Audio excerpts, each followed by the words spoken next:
convidá-los a uma prece. Saudamos os benfeitores espirituais aqui presentes, a Jesus de Nazaré, nosso amigo certo das horas incertas, a Deus nosso Pai de imenso amor. Agradecemos a eles pela dádiva da proteção, pelos conselhos e exemplos, pela dádiva da vida. Que esta manhã, que nos reuniu a todos em torno da mensagem de dois dos grandes benfeitores da humanidade, possa iluminar as nossas consciências e dar-nos a diretriz segura aos nossos sentimentos e ações. Que Jesus ilumine os nossos corações e mentes e nos incentive à prática do amor fraterno. Que a doutrina de luz continue a iluminar as consciências e a trazer as respostas que todos precisamos em busca da felicidade.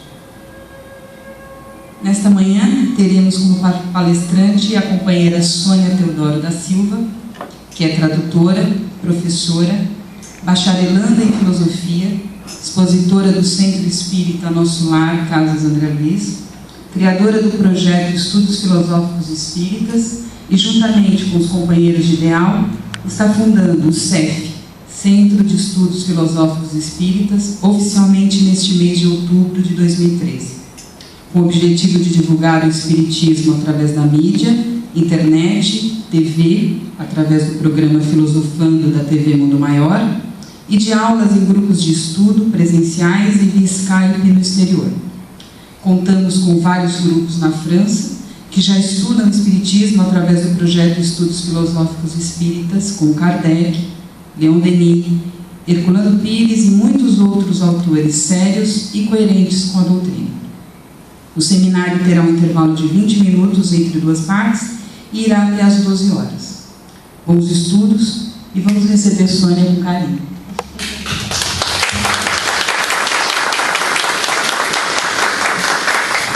Bom dia a todos, sejam bem-vindos, vocês e os amigos espirituais que estão sentados lá atrás. Muito bem, conforme a Cristiane disse, nós vamos ter uma parte teórica agora, depois nós vamos ter um intervalo, a maior parte vai ser agora, né?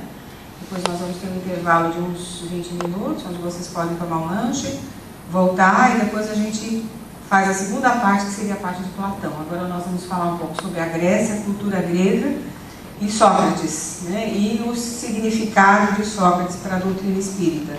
Posteriormente, após o coffee break, nós vamos ter Platão, o significado dele para a filosofia espírita, ok? Então, o nosso enfoque é filosofia espírita e seus pontos de convergência com a filosofia tradicional. Nós vamos passar dois filmes também, um trecho de um documentário do History Channel que fala sobre o governo de Péricles no século V depois de Cristo, que foi o período onde Sócrates, Platão e Aristóteles nasceram e desenvolveram o seu trabalho, né? Depois nós vamos passar um outro filme, um outro trecho de filme, mas já na segunda parte. Então vamos lá. Qualquer dúvida vocês podem ir perguntando, ok? Quando nós falamos de filosofia, ou de filosofia espírita, é comum as pessoas confundirem uma disciplina com outra, né? Mas nós sabemos que tanto a filosofia espírita quanto a história do pensamento existem pontos de convergência entre ambos. E são esses aspectos de convergência que o projeto de Estudos Filosóficos Espíritas desenvolve, né? A filosofia em si é um vasto campo de estudos. Não dá, sinceramente, não dá para a gente estudar tudo numa existência só. Seria necessário a gente ter uma vida de 1000 anos para poder abarcar 2500 anos de filosofia, né? Mas ao mesmo tempo em que é um estudo apaixonante, nós vamos encontrando esses pontos de convergência na filosofia espírita, que é qualquer coisa fantástica. Então não é à toa que Kardec elenca, logo na primeira parte do Evangelho segundo o Espiritismo, esses aspectos mais tocantes da filosofia platônica, por exemplo, e coloca ali alguns itens de suma importância para o desenvolvimento da filosofia espírita, e o que é mais importante, ele coloca isso na abertura do Evangelho segundo o Espiritismo. Alguém poderia dizer, mas o que tem que ver religião com isso? Só que o Espiritismo não é uma religião, é uma doutrina com desdobramentos ético-morais. Então, Sócrates, como fundador da ética, da moral, e Platão como sendo seu discípulo, sem dúvida nenhuma que deveriam estar na abertura do Evangelho segundo o Espiritismo, muito embora também pudessem estar na abertura do Livro dos Espíritos, por exemplo, né? Mas o que mais nos interessa agora é o Evangelho segundo o Espiritismo. Aliás, nós fizemos uma palestra aqui na semana passada, sobre o Evangelho, onde a gente destacou esse aspecto. Muito bom, as antecipações filosóficas do Espiritismo remontam, portanto, a Sócrates e Platão, conforme o Evangelho demonstra ali na primeira parte. Passam por Aristóteles, Abelardo, Pedro Abelardo, no século XII depois de Cristo, foi um dos que primeiro questionam a incoerência entre fé e razão do seu tempo, né? Foi um período pós-Agostinho e, portanto, a teologia da religião formal já estava tomando conta de todo o pensamento proto-medieval, né? Mas Pedro Abelardo, já em Paris, na Universidade de Paris, começa a desenvolver um trabalho junto aos seus alunos, que é um trabalho de estudo e debate e discussão de alguns aspectos que a doutrina religiosa, a teologia católica tinha imposto como sendo dogma, né? Ou dogmas constantes da sua própria teologia. Então a gente vê ali que Abelardo pode ser chamado como um dos precursores da doutrina espírita. O seu pensamento é de tamanha coerência que ele vai ao encontro do pensamento posterior do século XVI de René Descartes. Herculano Pires fala dos dois, Abelardo e Descartes, como homens do futuro presos irremediavelmente na armadilha do presente. O presente deles é a escolástica. E o futuro é o futuro da modernidade. Então foram homens que transitaram em períodos um tanto obscuros para o pensamento, mas que souberam desenvolver e souberam atuar como precursores de uma ideia maior que chegaria depois, que é o Espiritismo, né? Muito bom, então, passam por Aristóteles, Abelardo, Descartes e através do tempo em correlações poderosas com Kant, Spinoza, Hegel, Bergson, dentre outros, e o próprio existencialismo. Todos esses pensadores têm ideias em comum com o Espiritismo. Essas ideias desses pensadores são desenvolvidos no projeto. E nas aulas que nós temos aqui no grupo de estudos de sábado, das 17 às 19 horas, né?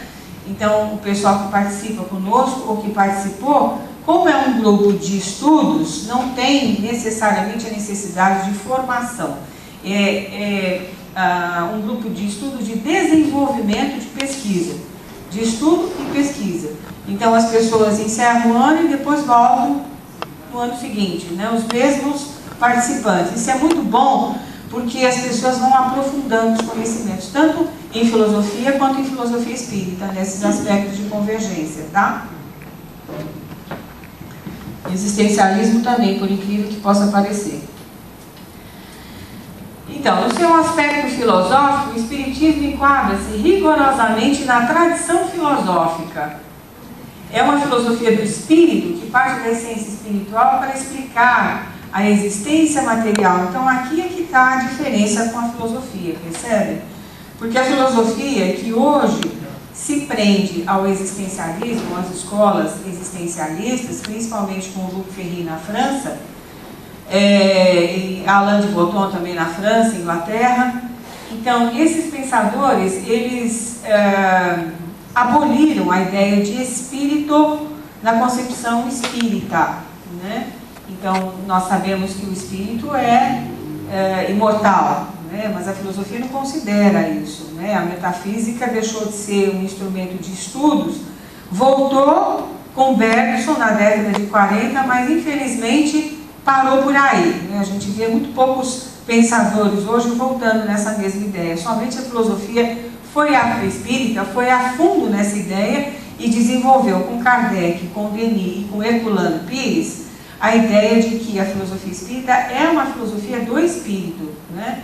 Portanto, ela pode ser trabalhada sob o ponto de vista do espírito imortal. Então a gente sabe que nós vivemos nessa existência, vamos viver numa outra existência, numa outra dimensão, sem solução de continuidade. Então a nossa evolução se dá de forma contínua, né?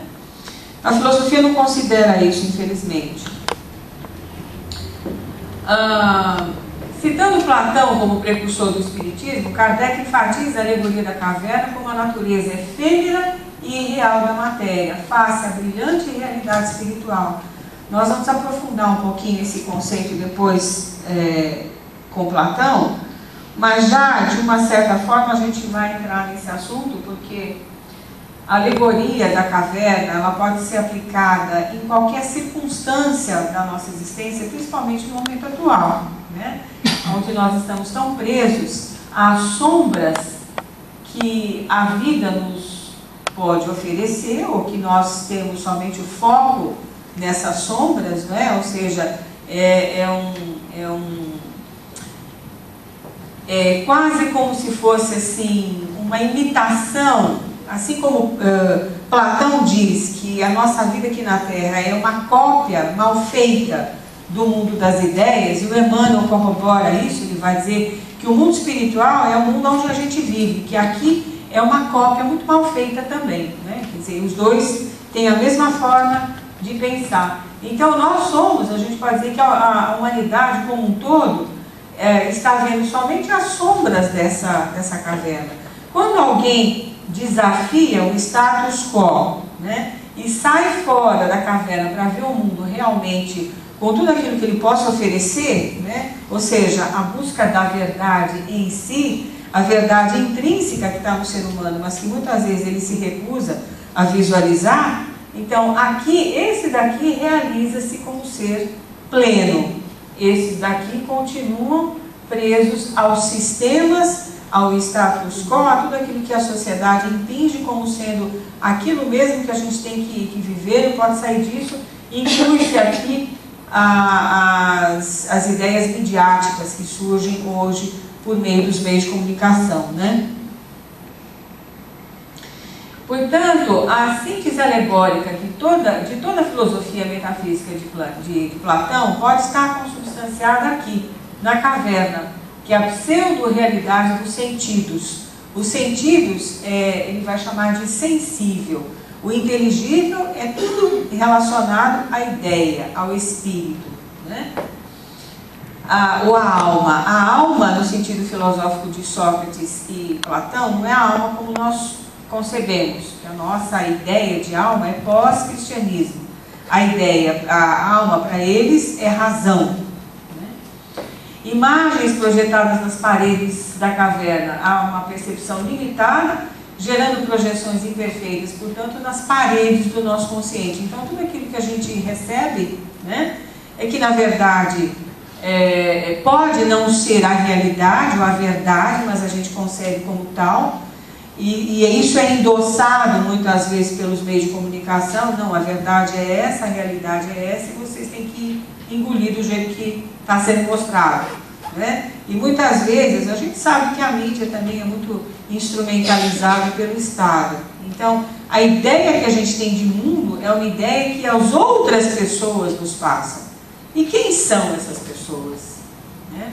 Essa é uma pergunta cuja resposta a gente pode não ter. Mas é muito fácil quando a gente investiga quem são os que estão por trás de toda essa manipulação, né?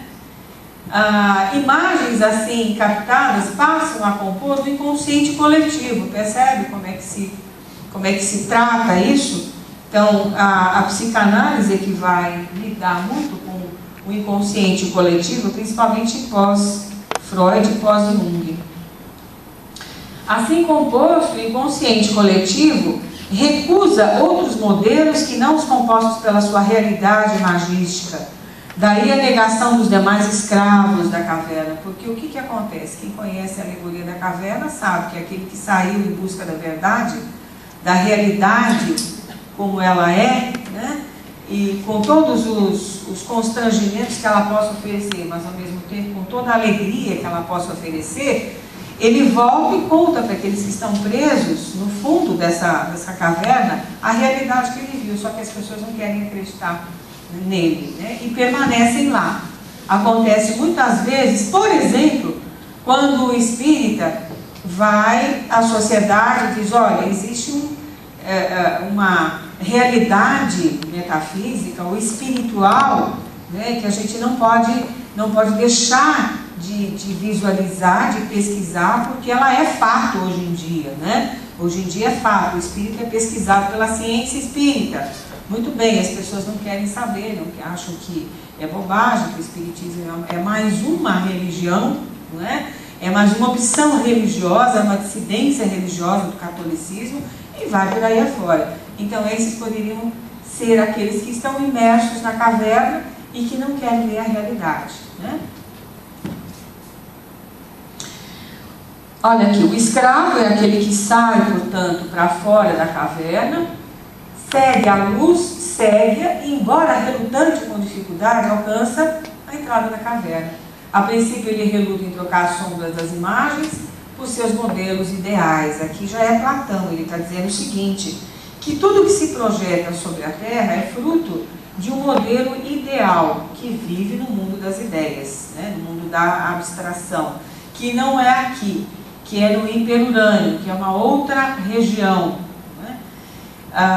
Portanto, as projeções são imperfeitas, os modelos ideais são os perfeitos, é a perfeição absoluta. Aí entende-se por que Kardec toma ele como precursor do espiritismo.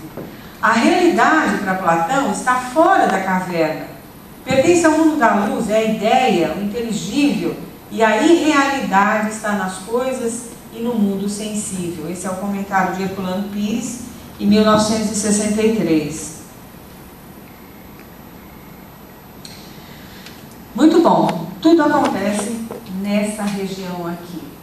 É impressionante quando a gente vai aprofundando os estudos sobre a Grécia, é impressionante a gente ver que esse grupo, essa civilização, foi uma das mais portentosas, uma das mais inteligentes que já passou por esse planeta. A nossa civilização, tanto ocidental quanto oriental, ela foi plasmada sobre a cultura estabelecida pela Grécia e pela Magna Grécia, que é toda essa região aqui. E quando a gente fala Magna Grécia, não é somente o país Grécia hoje, é toda a região aqui, aqui da própria Grécia, o Peloponeso, a Jônia e vai, né, ao sul da Itália, toda essa região aqui.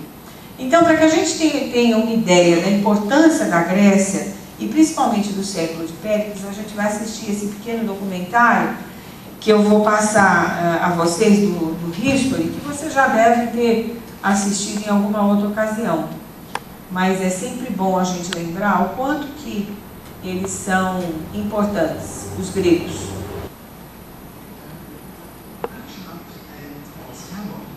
Péricles.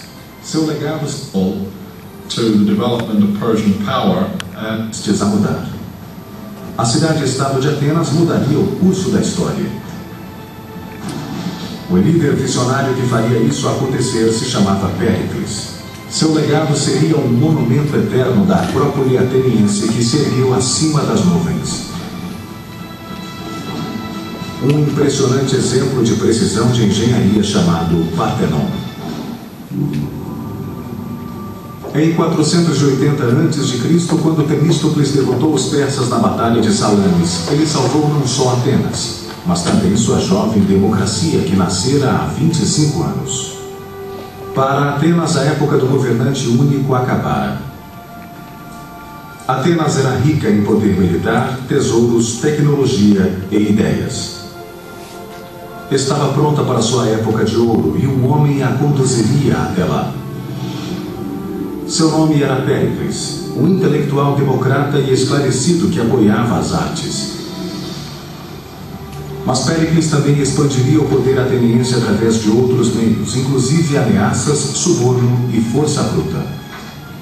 Pericles came from one of the old aristocratic families of Athens, so he came from the kind of family background in which a career of political and military leadership was expected. Sua escalada ao poder começou quando foi eleito, ainda jovem, para o posto de estrategos, em um grupo de 10 homens que comandavam o exército e definiam a política externa. Político nato e talentoso orador, Péricles logo se tornou o estadista mais influente e poderoso de Atenas. Pericles was the typical political animal, if you like. This guy was a politician. He was able to speak and convince. He was completely dedicated to what he did. Péricles tornou-se líder de Atenas em 461 a.C. Graças à frota de triremes que Temístocles construíra, a marinha ateniense manteve-se insuperável no Mediterrâneo Oriental. Mas, apesar da derrota do Império Persa em Salamis, sempre pairava a ameaça de uma outra invasão. Em 478 a.C., Atenas e as cidades-estados do Egeu formaram uma aliança de defesa mútua chamada Liga de Delos, a versão da OTAN do mundo antigo. By 450 BC, Athens has become the undisputed leader of the Delian League, which is nothing more than a money faucet for the city-state. But Pericles, as undisputed leader of Athens, finds ways to put this money to the best possible use by building massive public structures that best reflect the grandeur and magnificence of Athens. Now, legend has it that Poseidon, god of the sea, and Athena, goddess of wisdom, each came to the Acropolis to compete for the patronage of the city, the outcome to be decided by the inhabitants. Poseidon struck the ground with his trident and up popped a spring. Athena struck the ground with her spear and up came an olive tree, which not only suggested sustenance for the Greeks, but a possible outlet for a commercial venue. Thus Athena became the patron goddess of the city. Over the centuries, there were several temples to Athena, most of them destroyed. But we leave it to Pericles to give the world the most remarkable piece of architecture in all of Greek antiquity, the Parthenon. Péricles decidiu reconstruir o Partenon na Acrópole, usando as fundações de um antigo templo de Atena. Foram necessários milhares de trabalhadores e hábeis artesãos para criar esse templo magnífico. Custou mais do que qualquer outra edificação projetada pelos gregos, 30 milhões de dracmas, o equivalente a bilhões de dólares. That's an amazing amount, but keep in mind that was a huge state enterprise. A construção do gigantesco projeto começou em 447 a.C.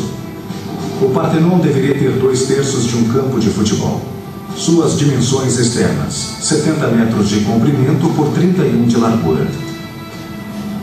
O primeiro desafio foi retirar o mármore de uma pedreira na montanha a 16 quilômetros. Ao todo seriam necessárias 30.000 toneladas da delicada pedra branca. Na pedreira, os trabalhadores usavam as fendas naturais para retirar da montanha blocos gigantescos de mármore. The first step is to locate these cracks and calculate if this piece of marble is sufficient for my specific purpose. The second step is to put within these cracks both horizontal cracks and vertical cracks, wedges, iron wedges. Why?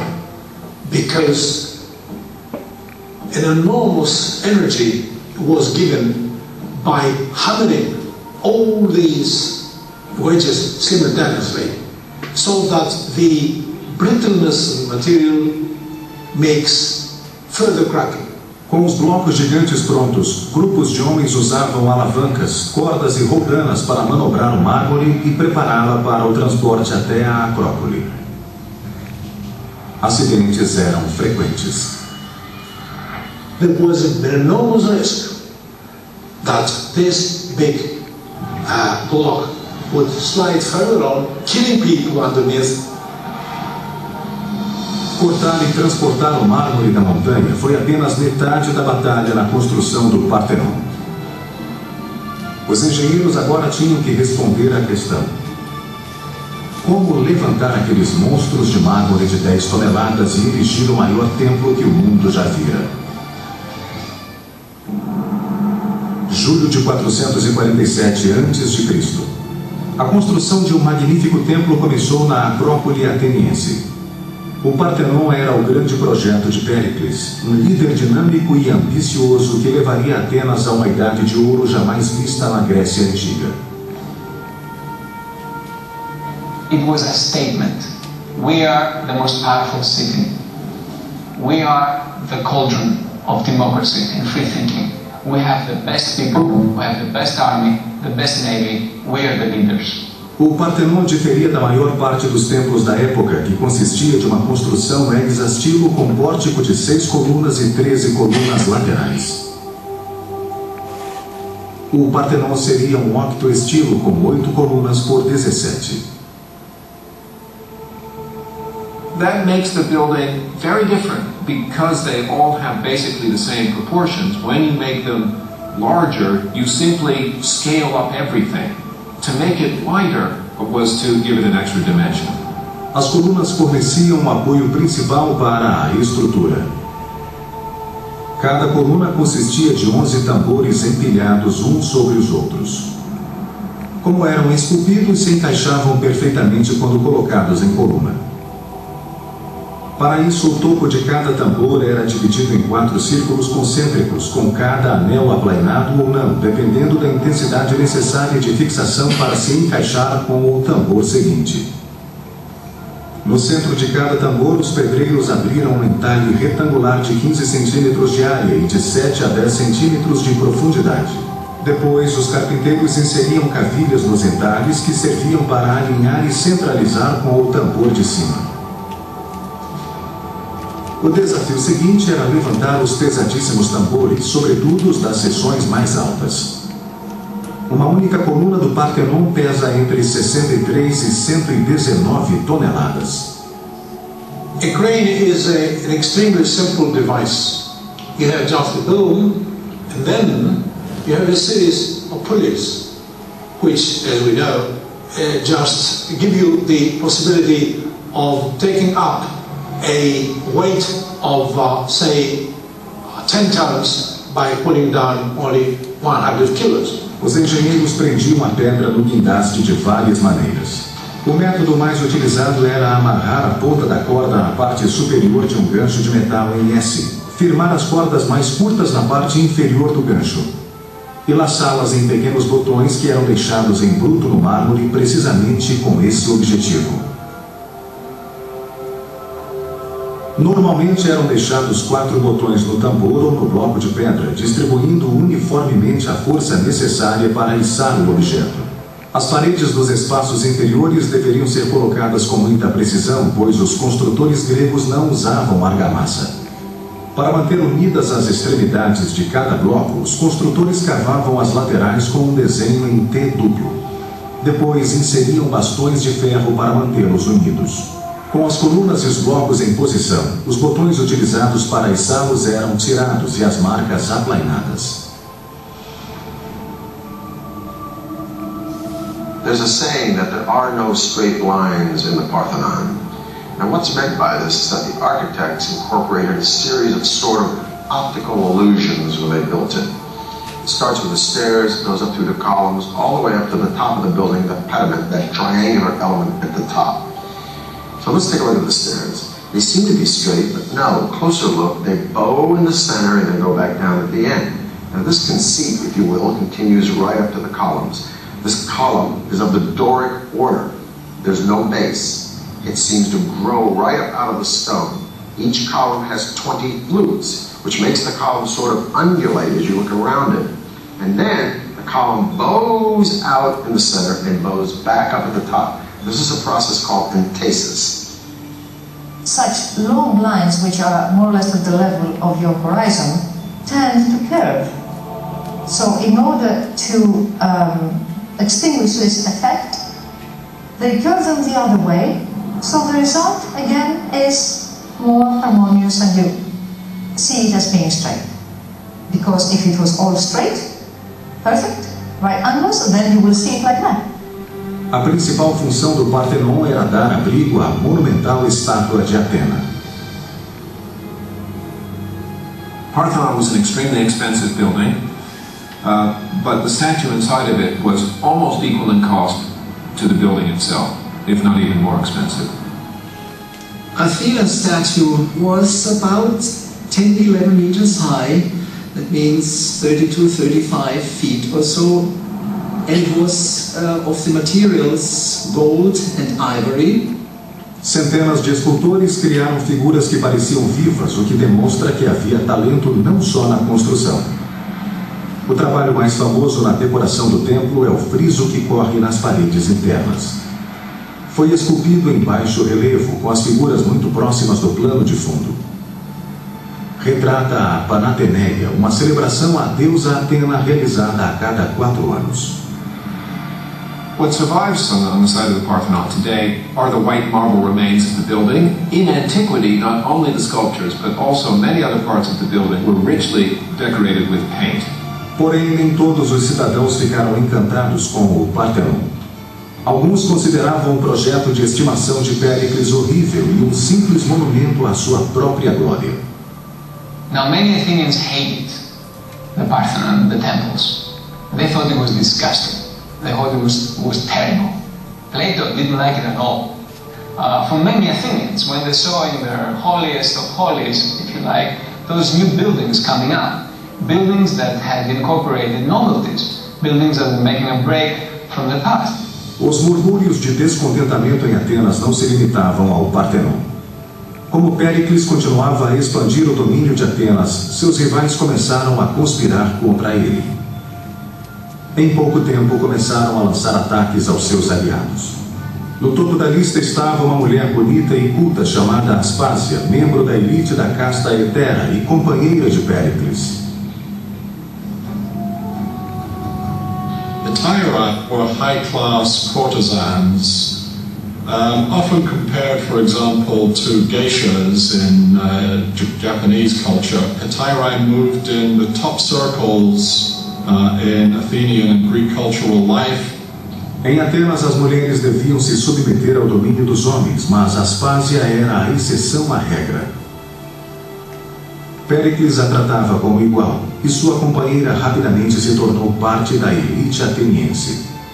But they became a well-known couple, and to the sort of astonishment and some scandal of the Athenian people, Pericles was even to be seen actually kissing Aspasia publicly. And of course, public displays of affection were not anything that one expected to see in classical Athens. Em 432 a.C., após quase 15 anos de construção, o Partenon foi finalizado. Essa homenagem a Atena fez o que Péricles queria: divulgar o poder de Atenas para o mundo. Ironicamente, a supremacia que o Partenon simbolizava já estava em declínio. E Esparta, o inimigo de longa data de Atenas, em ascensão.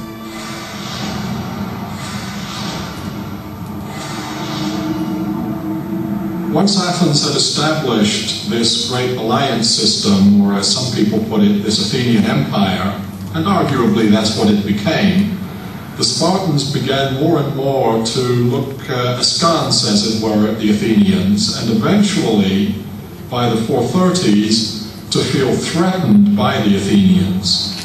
Em 431 a.C., Esparta atacou Atenas. Durante 2 longos anos, Atenas resistiu ao cerco de Esparta, mas a luminosa cidade de Péricles estava prestes a sofrer o ataque de um inimigo invisível. After a couple of years, because of the overcrowding in the city of Athens, disease that seems to have come originally from the Near East attacked the Athenian people. It's known as the Great Athenian Plague. Large numbers of Athenians died in this plague. Péricles, então, com mais de 60 anos, sobreviveu à peste, mas estava fisicamente debilitado e sobre ele pesava a culpa pela desgraça da cidade. Em 429, com a peste e a guerra eclipsando sua amada cidade, Péricles morreu.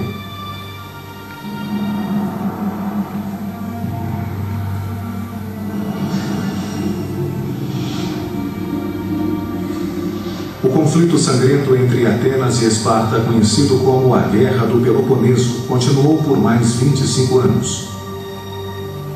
Até que em 404 a.C., Atenas sucumbiu. With the end of the Peloponnesian War, the time of Pericles and the dominance of Athens was over. Great marvels of Greek culture and Greek engineering could live on. And the irony was that the two men, the two purveyors of the fantastic legacy of classical age of Athens, were not Athenians at all. The names of these two men would be synonymous not only with conquest, but with Hellenism, the spreading of the Greek ideal of culture and value throughout the world, right on up to our own modern day. These two men were Philip II of Macedonia and his son, a man who would be the envy of every single general and emperor from Julius Caesar to Napoleon to George Patton. A man who would traverse most of his known world in his short 33 years, that student of Aristotle and self-proclaimed God, Alexander the Great. I'm Peter Weller for the History Channel.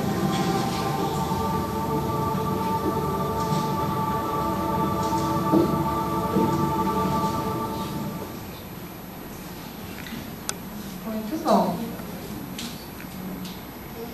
O que nós entendemos daí? Fale um pouquinho agora.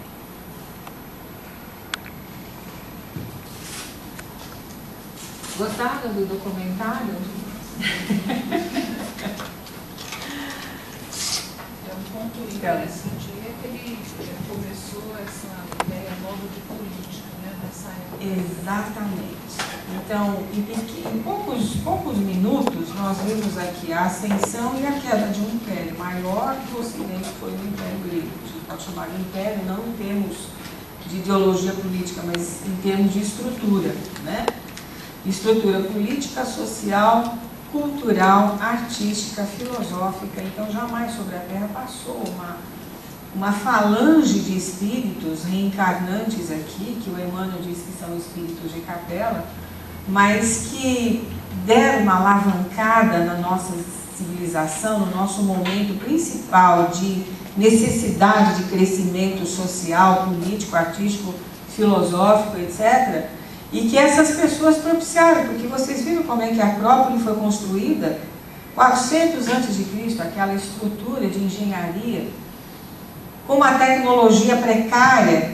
Se hoje nós tivéssemos que construir um monumento desse, sem dúvida nenhuma que a tecnologia seria outra, muito menos sacrificial por conta das pessoas que ajudaram a construir, mas não menos portentosa. Agora, naquela época, se construir um monumento desse imenso, com a precariedade humana de material adequado, é qualquer coisa extraordinária para essa época, concorda? Então, sem dúvida nenhuma, durante esse período, esse século, floresceu tudo isso que nós já comentamos. E foi nesse período que Sócrates, Platão e Aristóteles nascem aqui entre nós, né? Aristóteles já vem na decadência de Atenas. Ele foi o preceptor de Alexandre. Alexandre vai ser o grande divulgador da cultura grega por todos os locais onde ele andou e, portanto, ele foi não somente um conquistador, mas ele levava consigo o helenismo, a cultura grega e tudo aquilo que constituiu a magnitude desse império, né? Muito bom.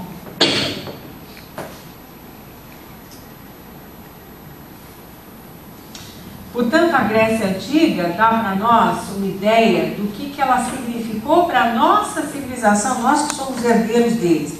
E nós espíritas também, porque o pensamento, a formulação de pensamento, o desenvolvimento do pensamento espírita tem as suas raízes na Grécia Antiga, não tem na teologia judaica não, como todo mundo pensa, ok? Então, por diversas gerações, extraordinárias figuras nas artes, na filosofia, nas ciências do pensamento renasceram lá. Nenhuma nação, teve em qualquer época tal resplendor na história da humanidade. Portanto, foi um empenho, uma força criadora imensa que ocorreu naquele momento na Grécia clássica. Antes do cristianismo, Teve as suas colocações filosóficas, manifestações artísticas, costumes influenciados pela religião pagã que professava. Então a Grécia clássica foi inspirada pelas divindades gregas, que nada mais era do que a projeção da sua própria personalidade e da sua própria cultura vigente naquele momento. E ela foi tão válida que todos os impérios, em termos estruturais, ideológicos, filosóficos, políticos, etc., que vieram depois, tentaram copiar a Grécia, como no caso do Império Romano, né? O Império Romano copiou até as divindades gregas, né, para o seu panteão de deuses. Indiscutível, porém, com exemplos em Sócrates e Platão, que apesar do desconhecimento do cristianismo de Jesus de Nazaré, preparou o mundo para a sua aceitação. É incrível a gente notar esses lances, essas luzes que vão sendo projetadas aqui e ali para que depois sejam reunidas num conjunto só que seria o cristianismo. Daí o Emmanuel dizer que esses foram os precursores da mensagem de Jesus, né?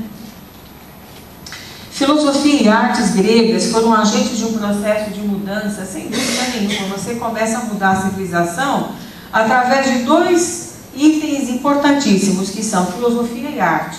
A arte é a projeção do intelecto humano, das ideias, das fantasias humanas, mas principalmente do sentimento e da sensibilidade humanas.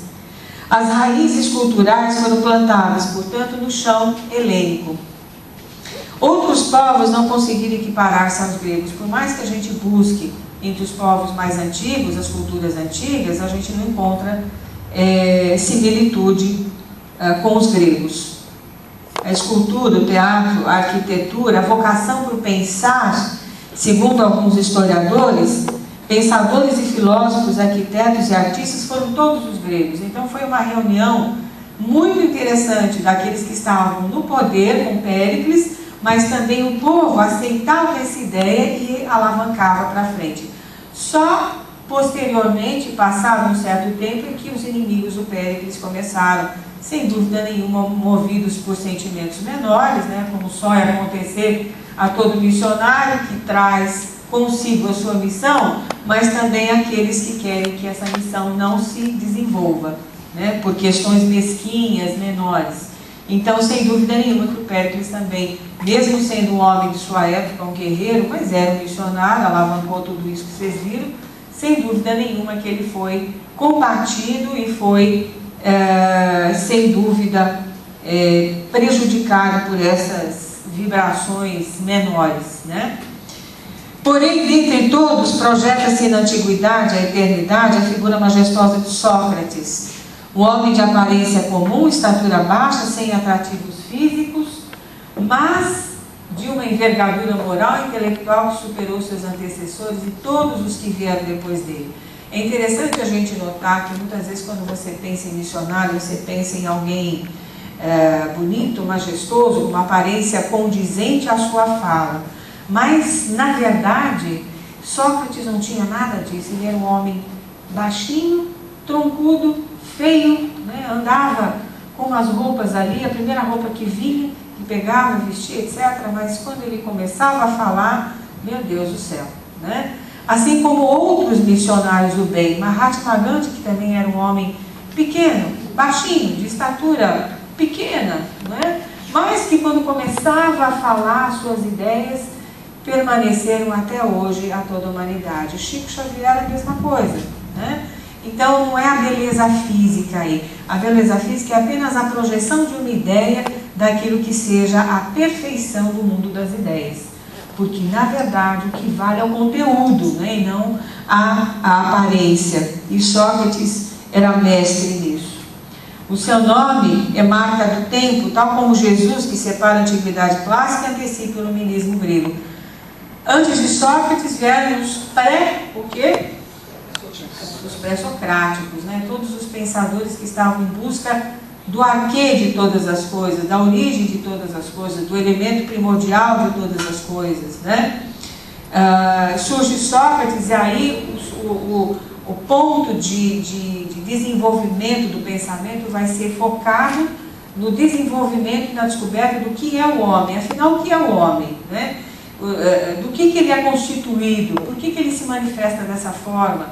Então, eu imagino que Sócrates e Platão, vendo a grandiosidade do Império Grego, em comparação com outros povos de civilização um pouco mais modesta, sem dúvida nenhuma, que causava estupor, espanto a todos eles. Como é que o homem pode fazer tanta coisa bonita, mas paralelamente outros não? Por que não fazem, né? Por que nós fazemos e não? Então nós somos a elite da civilização, né? Sem dúvida nenhuma. E era assim que eles pensavam.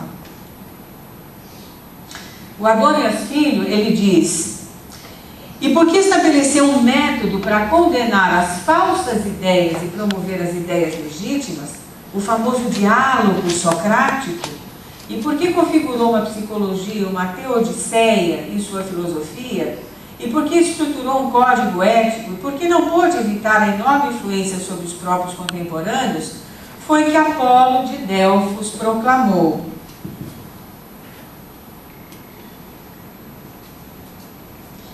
Sócrates é o mais sábio de todos os homens. E ele repete: o mais sábio de todos os homens, sem dúvida nenhuma. Não pela quantidade de conhecimento teórico que ele possuía, mas pela sabedoria de que ele era portador. Então, a maneira pela qual ele estabelecia parâmetros com o conhecimento que ele trazia e a sociedade que ele estava, e o seu imenso apreço pelos homens, e o seu imenso desejo de fazer com que eles se desenvolvessem, que fosse algo maior do que apenas o cotidiano. Se a gente for transplantar essa ideia para cá, porque é esse o propósito da filosofia espírita, todo o conhecimento que nós temos, para alguma coisa há de ser, né? Mesmo quando a gente estuda a antiguidade, a gente tem que saber a origem de todas as coisas, para saber aonde que nós vamos desembocar, e como que a gente tem que caminhar. Então é dessa forma que Sócrates trabalha, que trabalha o homem, para que o homem possa gerar cada vez mais uma sociedade melhor e feliz, né? Então, se a gente for transplantar essas ideias para o nosso tempo atual, o que a sociedade está fazendo para que ela seja melhor? Será que o nosso cotidiano, levantar de manhã, tomar café, tomar um banho, ir para o trabalho, fazer o que tem que fazer, voltar, enfrentar um trânsito terrível, voltar para casa, se pregar na televisão e mal falar com os filhos, com a esposa, com o marido, será que isso é vida? Será que é para isso que a gente nasceu? Percebe como nós estamos imersos na caverna? Né? Então os antigos olhavam as paredes da caverna, o homem atual olha a televisão, o que dá no mesmo. Ou computador. Ou computador. As duas coisas. Pois é, mas graças a Deus que existe internet hoje, pelo menos, né? Então você tem uma variedade imensa. Dá para transportar a caverna agora no celular. Dá para transportar a caverna, quer dizer, onde é que você vai? Você leva a caverna junto, no celular, vai onde você for, né? Então, onde é que estão as ideias aí? Onde é que o ser humano está indo, né? Por que o ser humano não pensa? Quando alguém chega na televisão e traz uma nova ideia, uma política, por exemplo, estabelecimento de uma determinada política para o bem-estar comum, né? Será que a gente questiona isso, né? Será que é bem-estar mesmo? Com base em quê? Por que estão fazendo isso? Por que a política é assim? Por que eu não interfiro na política? Graças a Deus que em junho aconteceu um fenômeno maravilhoso, parece que todo mundo saiu da caverna, né? E foram para as ruas, né? Foi para fora da caverna. Mas eu acho que não estava muito agradável, todo mundo voltou de novo. Então, a coisa não está acontecendo como deveria, né? A gente precisa voltar para as ruas, mas de uma forma coerente, não é? E esses blocos que estão por aí, eles personalizam com o nome Black Bloc, personaliza a escuridão que está na mente dessas pessoas, né? Que é o outro lado, é a sombra que está sempre acompanhando a luz, né? Essa dualidade tem que um dia acabar, né? Essas pessoas que fazem ou que personificam a sombra precisam acordar. Então nada mais natural de que o sofrimento e a dor surja na vida dessas pessoas para fazer com que elas despertem. Então, mas nada disso é coerente com o momento que a gente vive atualmente. E vocês podem ver que toda essa camada de escuridão consciencial sempre se projeta num grupo de pessoas ao longo de toda a história humana, né? Tanto assim é que na queda do Império Grego, vocês viram o que aconteceu. Atenas começa a se imiscuir em intrigas e etc., assim como acontece com o Império Romano, né? A corrupção, a degradação moral, o que acontece? Faz com que os impérios caiam, né? Infelizmente, nesse processo, Atenas é invadida por Esparta, né? Numa guerra que levou, segundo os historiadores, o melhor da juventude ateniense e espartana, né? E quando a Macedônia invade e conquista a Grécia com Filipe II, a intenção dele, o que é? Ampliar o seu próprio império. Novamente a ideia de expansão imperial aí com a Macedônia. E o Alexandre, que tinha herdado esse pensamento grego, embora ele fosse macedônio, mas é ele que vai divulgar as boas ideias gregas, né? A gente está precisando de gente assim atualmente. Não mais de conquistadores, mas de gente que saiba o que faz, saiba o que pensa e saiba criticar aquilo que tem que ser criticado. Vocês concordam? Sabia que vocês iam concordar. Foram vocês que saíram nas ruas, não foram? Não importa que a sua sabedoria de Sócrates, gerando a intransigência em torno da verdade intelectual, tenha levado à morte. Não importa, ele não se importava com isso, ele não disse nos seus últimos dias, né? Ele disse, bom, eu vou morrer, vocês vão ficar. Se existir algo após a morte, ótimo, então eu vou para um lugar melhor. Se não existir, no mínimo eu vou para o nada. Agora vocês vão ficar aí. Né? Com vocês mesmos. Não é? É a mesma coisa que dizer, o tirano, a pior companhia que eu posso desejar a você é você mesmo. Né? A condenação que lhe impuseram, que aceitou, preferia morrer a trair a inteligência e a verdade, não bastou, porém, para justificar o mito. A sua grande presença está no testemunho do maior dos seus discípulos, que é o Platão, sem dúvida nenhuma, ele teve vários. Numa época em que os sofistas já redigiam em rolos de pergaminho, impôs o sistema filosófico inteiro e completo através da fala.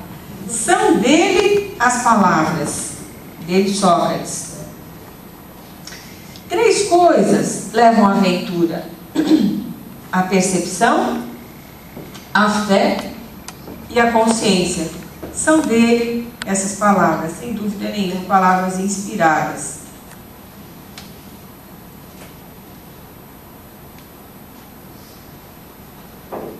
Bom, percepção, fé e consciência. Fé, quando a gente diz fé em filosofia, não é a fé religiosa, tá? Não se esqueça que nós estamos aqui antes de Cristo.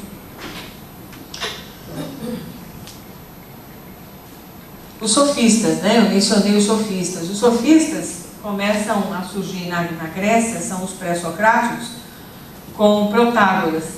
Segundo o Reale, eles operaram uma verdadeira revolução espiritual, deslocando o eixo da reflexão filosófica da physis, que era um instrumento dos pré-socráticos. Eles queriam descobrir o elemento primordial de todas as coisas, na natureza, né?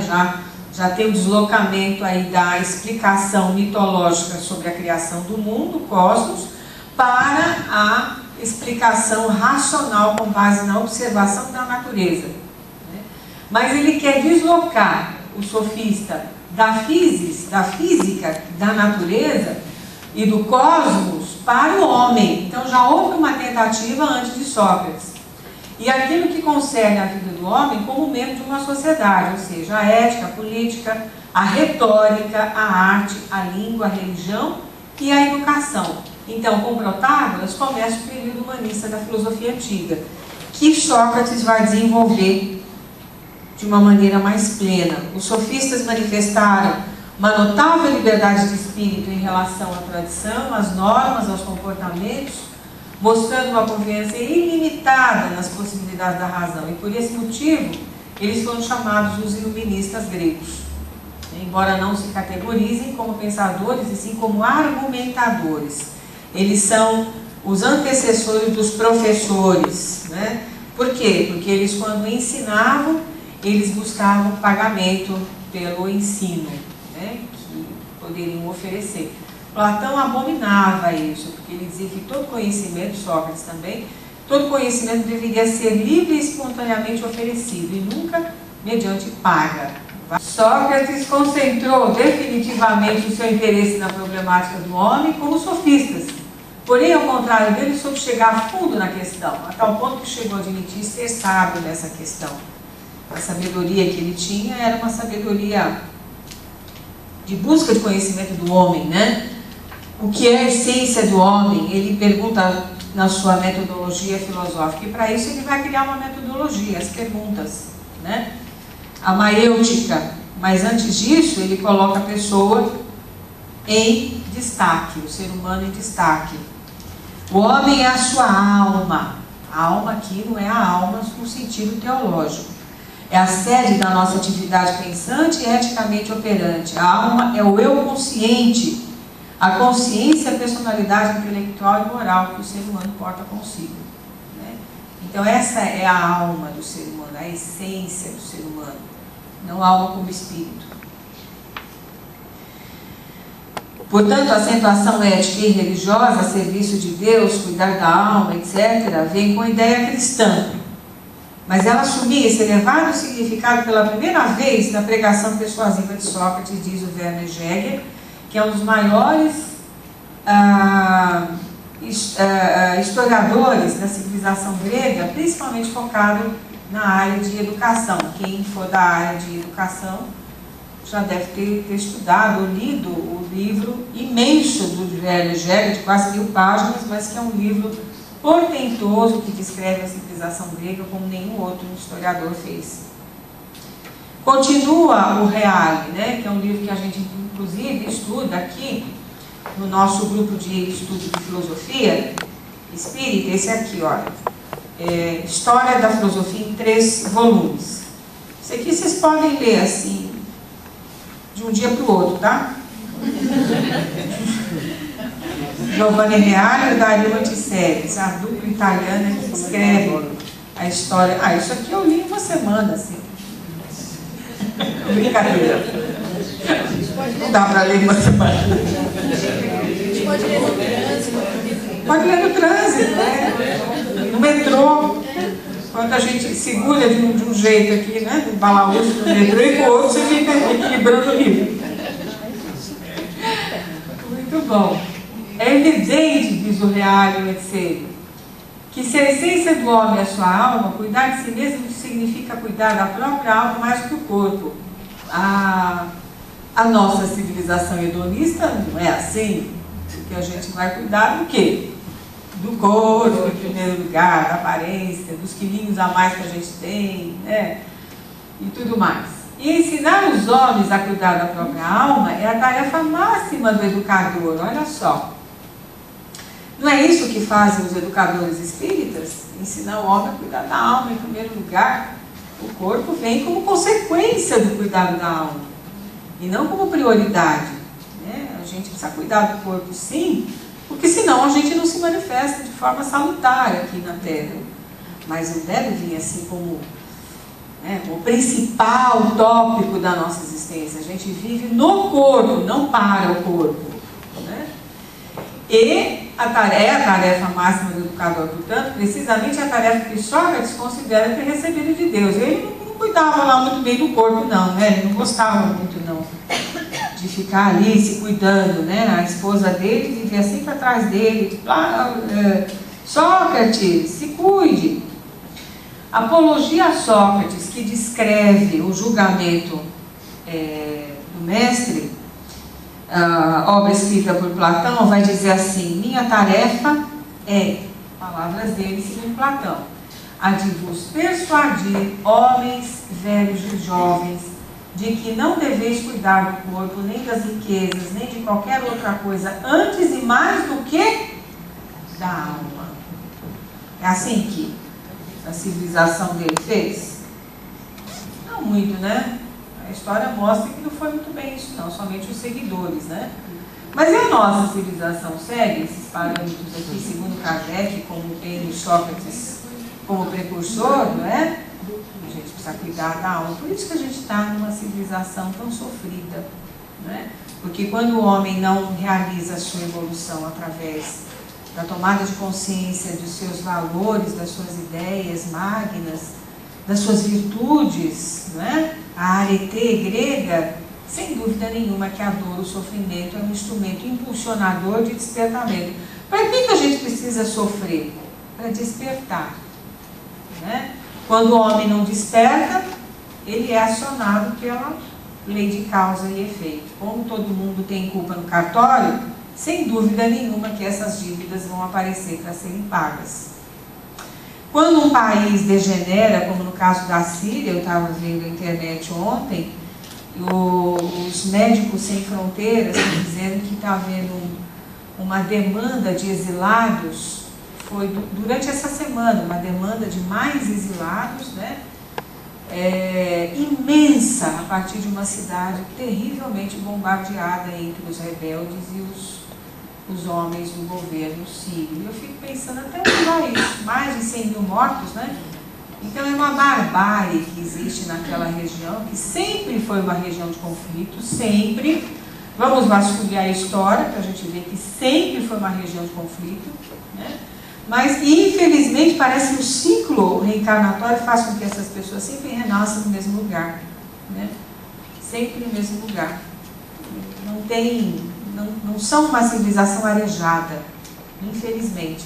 Então, cumprem a lei de causa e de efeito em função da dor e do sofrimento, que só vão acordar desse jeito, que se embruteceram de tal forma que somente o sofrimento vai fazer com que despertem para valores maiores da vida.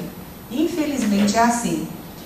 Mas, quando a gente tem a chance de despertar para outros valores, sem dúvida nenhuma que a felicidade é mais ampla, né? As perspectivas para a nossa vida são maiores. E a gente deixa de ver a vida de uma forma mesquinha, pequena, menor, para ver a vida de uma maneira maior. E o ser humano também, o outro ser humano, né? Sócrates, portanto, é a principal referência na história da filosofia, que se divide basicamente antes dele e depois dele, contemporâneo dos sofistas, desloca da realidade natural para a realidade humana o foco da reflexão filosófica, funda a ética e propõe um novo objetivo para a prática da filosofia, aqui que vem o método dele. Deixa uma herança marcante para a cultura ocidental, através da influência que exerce sobre toda uma geração de intelectuais. Hoje todo mundo cita, menciona e segue os padrões da filosofia socrática e principalmente do que o seu discípulo, já que ele não deixou nada escrito, o seu discípulo Platão escreveu por ele nas obras que ele chamou, principalmente os diálogos platônicos retratam, né, essa convivência que Platão e os discípulos de Sócrates tiveram com ele, né?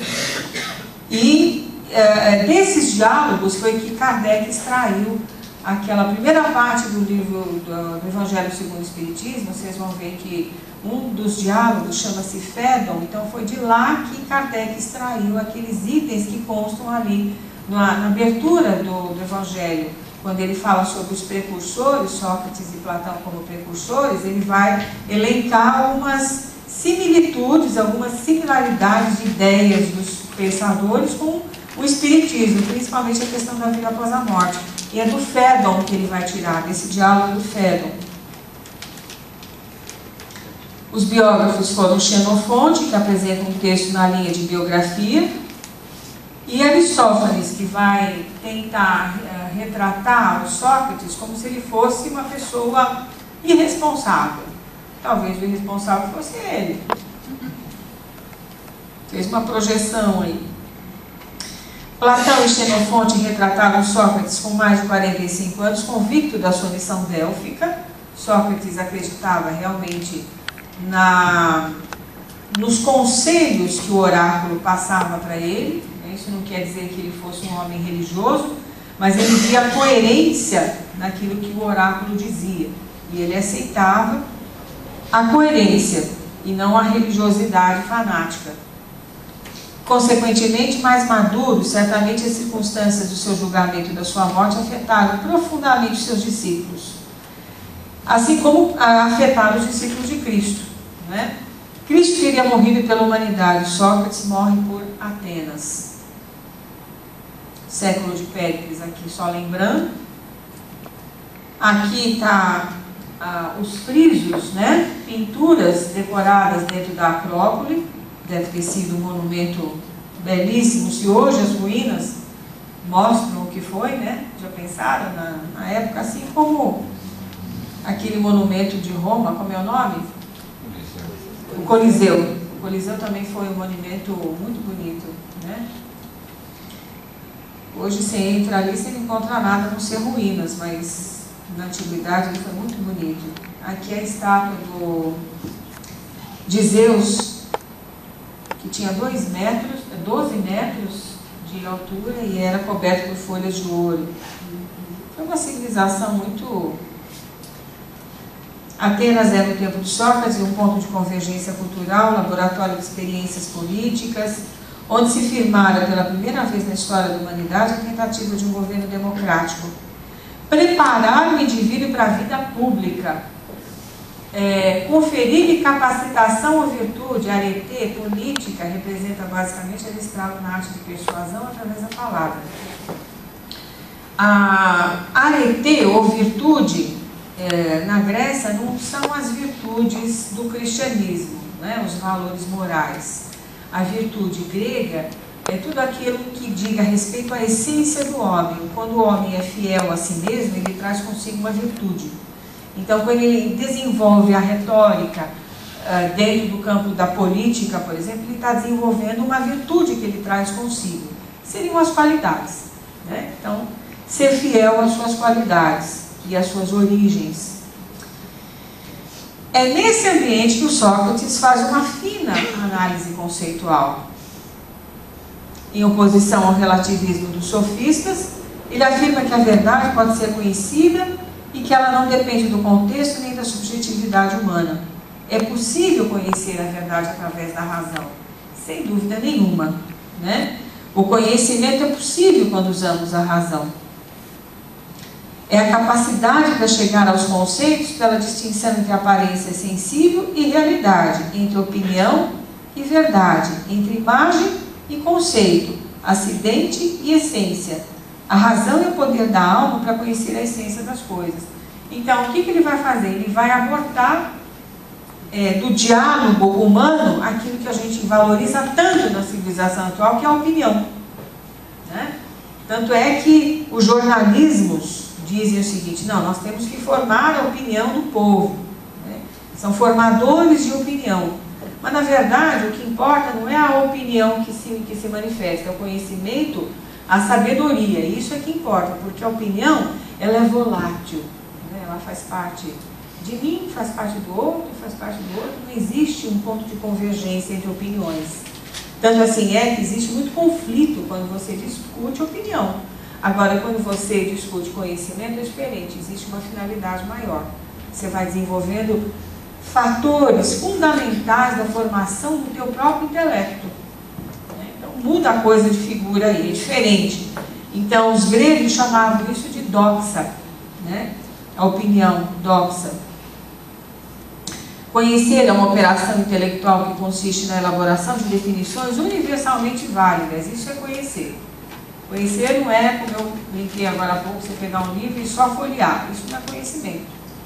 Você está apenas tomando nota daquilo que você está vendo, mas não está aprofundando o conhecimento. Vamos andando um pouquinho mais rápido. Ao percebermos que a nossa opinião entra em contradição com outras, temos duas saídas. Ou a gente impõe a nossa, ou tenta descobrir qual é a verdade. Na maioria das vezes a gente tenta impor a nossa. E a gente fica bravo com o outro, porque o outro não aceita a nossa opinião, né? Primeiro opção é definida pelos sofistas, por isso ele vai desenvolver a retórica. A retórica é a técnica de convencimento da sua opinião. É isso que fazem os políticos. Percebe? Por isso que ninguém aceita o que eles dizem. A segunda proposta por Sócrates conduz a uma tentativa de encontrar uma definição mais precisa e universal usando a razão. Ah, aí sim. Aí existe ponto de encontro.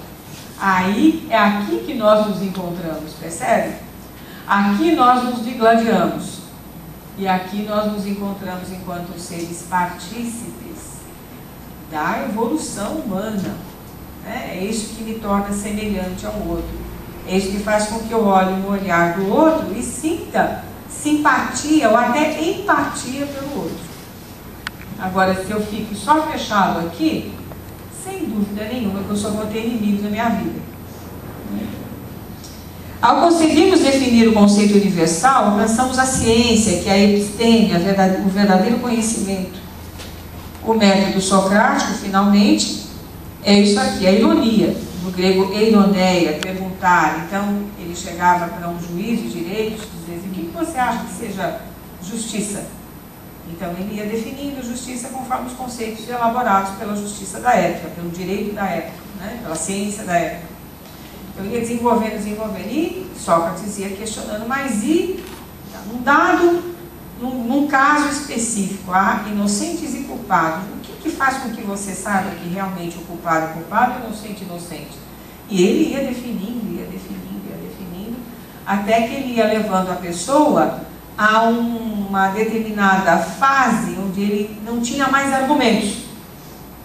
Então era aqui que ele iria trabalhar a verdade, desmontando todos os argumentos que o juiz tinha, em função da pseudo-verdade que ele era portador, para ir em busca da verdade verdadeira, né, que era aquela que ele teria que buscar dentro de si, que é o respeito à vida.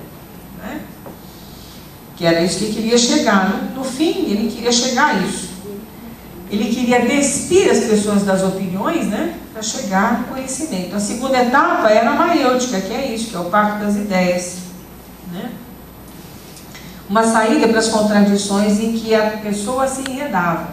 Existe um diálogo bastante interessante, que é o Borges, que ele vai falar sobre política. Né? Então ele vai argumentando, e o Sócrates está lá, não, mas, enfim, todo o debate que se forma entre o Borges e o Sócrates é dos mais interessantes, porque ele vai derrubar todos os argumentos pautados na opinião que o Borges tinha sobre o que fosse poder. Né? Bem atual, viu? Muito atual mesmo. Já falei da justiça, a coragem, ele ia questionar um guerreiro quanto à coragem. O que é a coragem? A coragem é quando eu tenho empenho, mato os meus inimigos, e quanto maior o número de inimigos que eu matar, maior a minha coragem. Ele vai mostrar que isso não é coragem, isso é selvageria. Beleza também, a mesma coisa. No diálogo Hippias maior, ele vai conversar com Hippias acerca da beleza. Né? Na verdade, o que é beleza? É a beleza estética ou é a beleza interior? No fundo, ele quer fazer com que as pessoas tragam de dentro de si, por isso que chama parto das ideias, as verdadeiras, as ideias inatas, que é um item que o Platão vai tratar um pouco depois. A partir da maiêutica é que o Platão vai desenvolver as ideias inatas, porque ele vai dizer que as pessoas já nascem com conhecimento, né? Estabelecido aonde? No mundo das ideias. Foi criado lá. Então, quando ele se projeta aqui, ele vai desenvolver tudo isso. Né? Filosofia é maravilhosa, né, gente? Aqui já expliquei. O que Sócrates procura demonstrar é que não devemos nos deixar levar pelas aparências. Ah, a sociedade consumista, hein? Né? Não deixemos nos levar pelas aparências. A gente só faz isso, né, gente?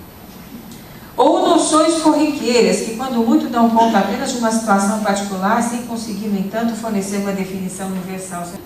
Muito bem, olha aqui, questionamento do senso comum, é isso que nós estamos fazendo aqui agora, questionar o senso comum. Né?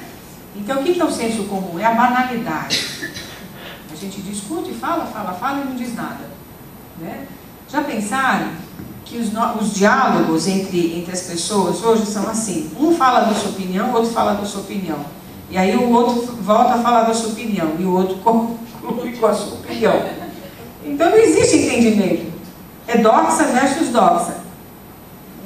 A gente precisa dialogar, encontrar com o outro, descobrir o outro, principalmente entre casais, entre marido e mulher. Precisa descobrir um ao outro, né? Para que as pessoas possam, né? Fala, Hoje não Patrícia. se fala nem pessoalmente, se fala por vias eletrônicas. Não é? Não é? Você não tem nem mais a possibilidade de olhar nos olhos da pessoa. Né? Então, olha só, a gente está perdendo essa humanidade, né? A gente está deixando de ser humano para ser tecnológico. Que coisa horrorosa, que aberração. Não é? Então a tecnologia tem que servir como um meio de divulgação da nossa cultura, de tudo aquilo que o ser humano tem de bonito. Mas, para piorar a situação, assim, hoje se pede demissão até por torpedo. Olha só. E que torpedo deve ser esse, né? É tão impessoal, é tão impessoal que tornou somente assim. Que coisa. Então, não é? Pois é. Mas a demissão até que se justifica, porque não é muito agradável você estar ali, né? Terrível, gente. Essa atitude acabou levando Sócrates a perguntar o que é o homem? O homem é a sua alma, no sentido diferente daquele que era dado pela religião e que foi dado depois pela religião. A religião fez um retrocesso, né? Você vê que a gente vai desenvolvendo uma forma de pensar o mundo, a vida e o homem. De repente, surge Jesus na completude dessas ideias, né? Falar sobre a paternidade divina, o sentimento humano, o respeito à vida. Mas os cristãos que vieram posteriormente, principalmente no século IV depois de Cristo, fizeram uma bagunça, uma confusão total, né? E armaram aquilo que a gente conhece hoje como sendo o fundamento de todas as religiões, que é a teologia. Então o homem criou as religiões. Jesus não criou uma religião, Moisés não criou o judaísmo, nada disso. Vieram trazer mensagens, posturas, comportamento, né? Isso é que a gente precisava acreditar. É isso que o Espiritismo diz para a gente, esclarece para nós. Por isso que o Espiritismo é o cristianismo redivivo, que vem redivivo, para dar uma outra conotação do que seja a verdade e daquilo que seja a criação humana, né? Deixa eu andar um pouco mais aqui. O pai da ética, portanto, Sócrates, é considerado por muitos como fundador da reflexão racional, sistemática e crítica sobre a ação humana e virtuosa. Já falei sobre a virtude. Como saber se uma ação é correta? Aliás, correta para quem? O que é correta para um pode não ser para outro, né? A ação correta para o ser humano é aquela que condiz com a sua essência. A essência do homem é a razão. Portanto, a alegria consiste em agir de acordo com a razão, já dissemos. Ele vai desenvolver a autonomia, daí o conhece-te a ti mesmo. O conhecimento, a essência do homem é a razão. Ninguém é mal por livre escolha, isso é uma coisa interessante que ele vai desenvolver, porque ele vai dizer que o ser humano busca aquilo que acredita. Quando o ser humano pratica o mal, ele pratica por ignorância.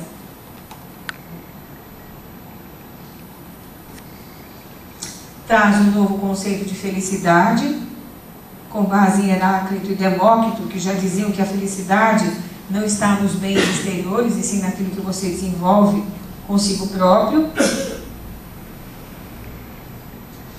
A sua frase mais famosa, sei que nada sei, porque quanto mais ele conhecia, mais ele sabia que ele tinha que conhecer.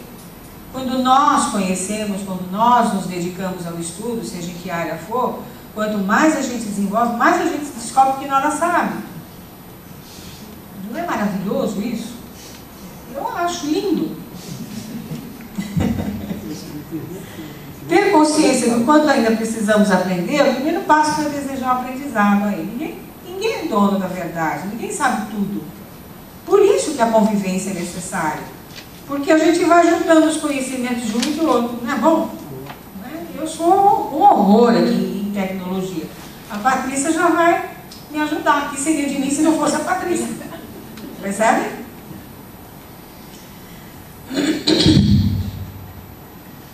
Muito bem. Para encerrar esse bloco, nós vamos falar um pouquinho da morte de Sócrates.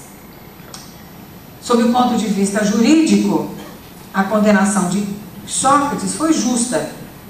Por quê? Porque ele não acreditava nos deuses da cidade, ele acreditava num Deus superior e ele corrompia, entre aspas, os jovens porque lhes ensinava essa doutrina. Portanto, ele estava absolutamente contra o status quo, aí o Estado grego, que era construído, o Estado, também com bases na teologia grega. Embora se defenda, aceita a decisão do tribunal, né? Jamais desertaria, como as pessoas, os seus discípulos, fazem a proposta para ele. Nós vamos elaborar sua fuga. Vamos levar você embora daqui, porque estão sendo injustos com você. Mas ele jamais desertaria, pois a sua fuga teria significado uma violação do veredito e, portanto, violação da lei. Então ele jamais iria violar a lei, por mais injusta que ela fosse, percebeu? O sentido ético dessa questão, por isso que ele é o pai da ética. Se fôssemos nós, a gente não... Qual é o dia que nós vamos fugir?